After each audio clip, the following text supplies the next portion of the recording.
Another year, another Dragon Ball Z game. But how does the new one stand up? Well, sit in your chair, turn up the volume, and find out.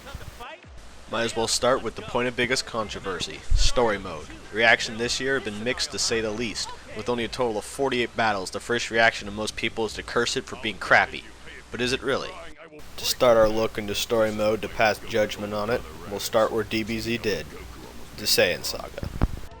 Unlike in BT2, you just pick the fights you want to go to and not fly around the world. Now I know a lot of people will most likely comment on what I'm about to say is wrong, but in BT2 you basically did this anyway. There are very few times when there is anything else to fly around on the map, except a place to go level up, so there really isn't a change. So this is what a story fight in BT3 looks like. You have little scenes where your characters say their little bits, then you just fight. Also, various characters will make comments based on how the fight is progressing. Using certain attacks and combos will prompt these comments to appear, and it turns out to be a nice little touch in some of the larger fights. Better when you beat Nappa! That smell of theirs is going to disappear very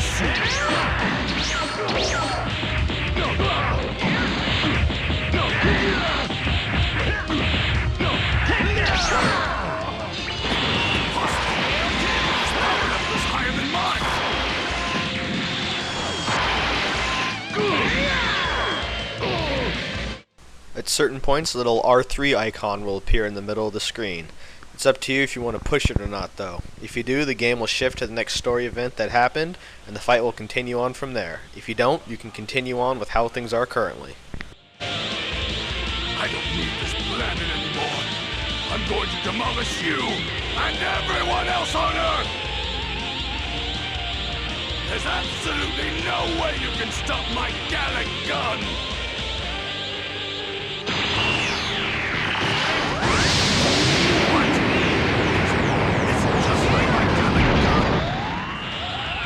Something I was very glad they fixed was the change of only playing as the good guys. In certain story battles, such as Frieza versus, well, everyone before Goku showed up, they were getting beat up badly.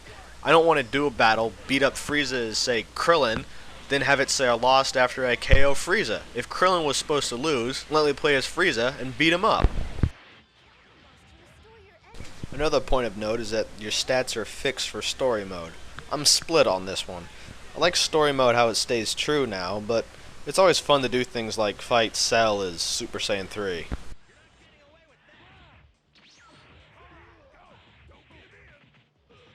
Now this can make some fights too easy, but the attacks that ended fights show up as R3 commands. When activated, they do 1 damage short of 100,000. These are instant death attacks. It's a nice touch in that the fights will end as they should, but it gives you a win. One-on-one. I'll keep training hard, and when the day comes, I'll be waiting. Overall, I like this story mode. It might not have had as many fights as people were hoping for, but the little extras in them were a nice touch. Well, see you later.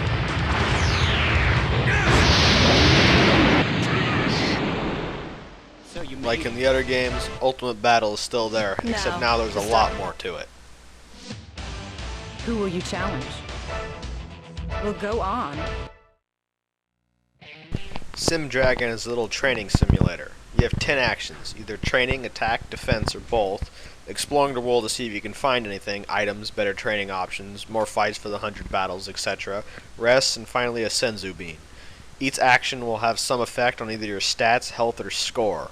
There's a great deal of luck involved in this, as there is no way to know if your training will work or who you will meet. After the 10 actions are up, you fight, and if you earned enough points, you level up. The only thing leveling up does is increase the totals your attack and defense can go up to. Mission 100 is just that. Once you unlock all of them, there will be 100. Each battle has its own rules, and they will get harder the further down the list you go. If you want to do a quick fight to earn some cash, this is the place to do it. Survival is unlocked through clearing 30 of the Mission 100 battles. In this mode, you basically end up fighting 50 people in a row, getting a bar of health back after each one. Is it just my game, or does All-Star have no music for other people too? To me, this is the most annoying part of the game. The way the structure works simply aggravates me. Tournaments are only open for certain times, and you can't pick the level you want to fight on. This wouldn't be nearly as bad, but you unlock plenty of stuff through these tournaments. Trying to get the right conditions takes too long. There really is no reason for it to work like this. Either let people pick or have them unlock the higher levels by clearing the lower ones. As I said previously, the graphics between BT2 and 3 are basically the same, but the presentation has improved greatly. Old attacks have been given new effects, and the normal energy attacks have been made more diverse again by changing the basic blast look and making some completely different from the basic style. Not much to really say here except the game simply looks better. Now on to sound. Before I get into the voices and music, I will cover the sound effects. They added many more sound effects to attacks that gave them more life, and it really helps set the mood. It gives attacks that much needed sense of individuality too.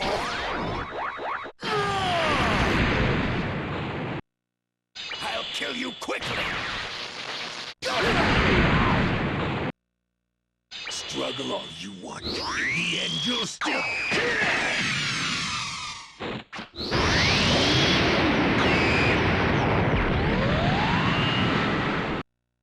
I'll send you to the next world with this. Come on!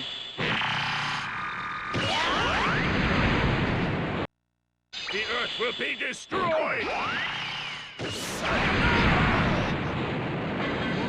The ever controversial, for some reason, voices and music. There's an option for Japanese voices in the options, so that isn't a problem. So we are left with the music. I thought BT2 had a better score in general, but there is nothing that is really bad about this year's selection. And now the biggest part of any game, playing it. In a nutshell, it plays like BT2, only better, with new attack options, revamped combo structure, a whole lot more defensive moves, and a faster pace. This is about as close to having a DBZ fight as you can find right now. The AI has also picked up a good increase in the eye department. So if you thought the second one was too easy, pick this one up and go fight Majin Vegeta on very hard. Another big point people have mentioned is lack of lock-on now. Now I personally never use this feature much in the game other than just to fight, but I don't see why they changed it. You start the fights locked on now, which is fine, but that's all they should have done. There's no reason why they should have taken out manual lock-on. A big worry about this game was the customizing options. Like the story mode, on the surface this system looks much more restricting than the last game, and in a way it is, but there is much more to this system than first meets the eye. First off, to gain more slots to use, instead of an item, you spend points to boost them. As I look back on BT2's system now, it seems as if most of the support items really didn't do much of anything. Of course a few did, but for the most part you just increased the stats of a character, most of the time with one of the items that boosted all the stats at once, and just use that. Here, support items are much more important to setups. Instead of just an overall strength boost from before, you need to have a goal in mind of what you want to do. Take for example boosting defense and lowering attack. With this setup here, only for good characters of course, you can have a rather prolonged fight compared to normal. Now if it sounds like I managed to contradict myself by saying this system can't make a character that is strong in everything, but is still better than BT2's, I will say this. In BT2 you basically had one setup, just different amounts you put into your stats. Here you have many different things you can do.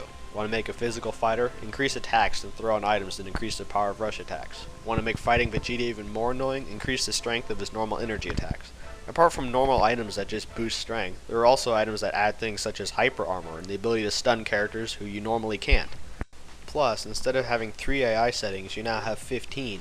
With the correct combination between the items and the AI setting, you can make a pretty strong fighter. Finally, you now have 3 setups instead of just 1. On top of that, you now unlock items instead of having to get more than 1. Once you've unlocked an item, you can equip it on as many people as you want. So, agree with me or not, at least take the time to look through the items and see what you can come up with. That's pretty much it. There are still some other good improvements such as the menus, character selects, most rushes are unique now, more characters and replays, but that covers most of the important stuff. With that, there's only the grade left to give. And who's better to give it than the world champ himself? Number